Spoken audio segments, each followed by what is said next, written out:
ako na lang muna mag-film sa vlog. Mag-vlog tayo for this video.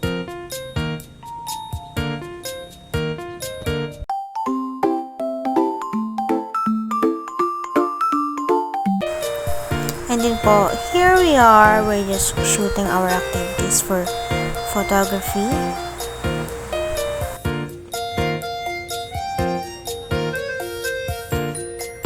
Sabihin mo sa akin kung ano ah.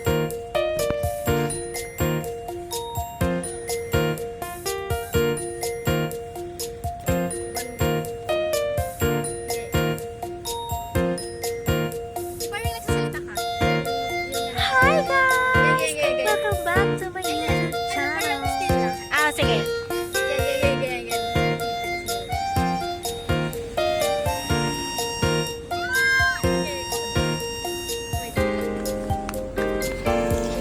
Oh my God, nakakapagod din, no? Okay.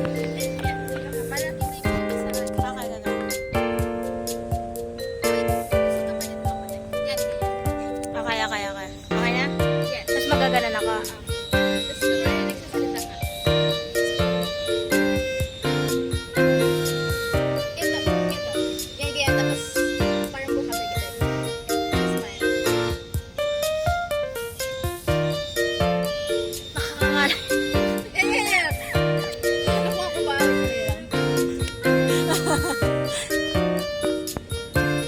Ayun, nakuha ko!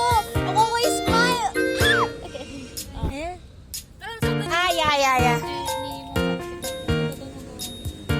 Nang?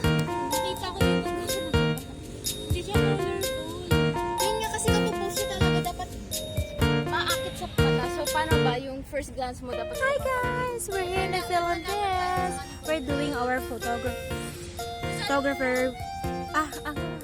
This is my friend. Pretty. Diba ang ganda po? Ay! Bawal pa naman. Sorry. My bad. Hindi. Di ba sabi mo, pipicture mo pa ako?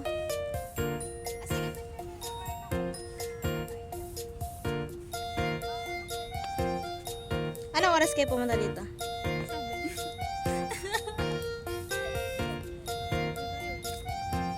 Ang aga! Hoy! Ede, may video to. In love tayo, di ba? Bakit mo na yun nasabi? In love kami. Babalik na lang kapag-broken kami. Hindi, switch. In love po kami ngayon, masaya po kami.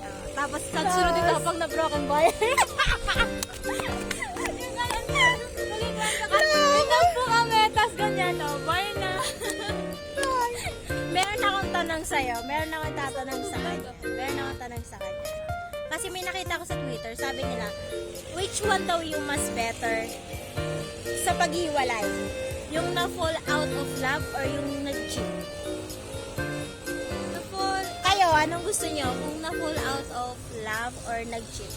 For you, ano yung pinakamasakit dun sa part na yun? Na-fall out of love. Yeah, for me din.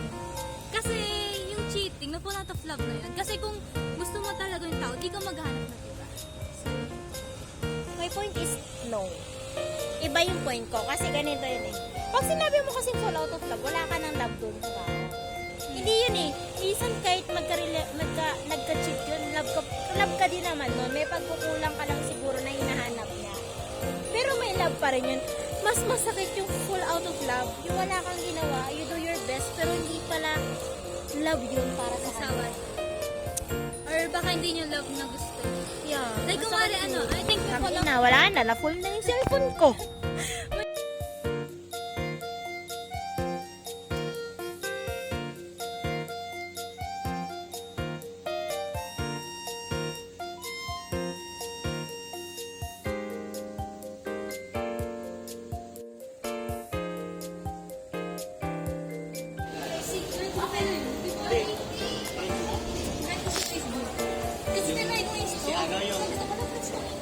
Si Dancer yun. Sino ba doon? Dalawa sila eh. Oh,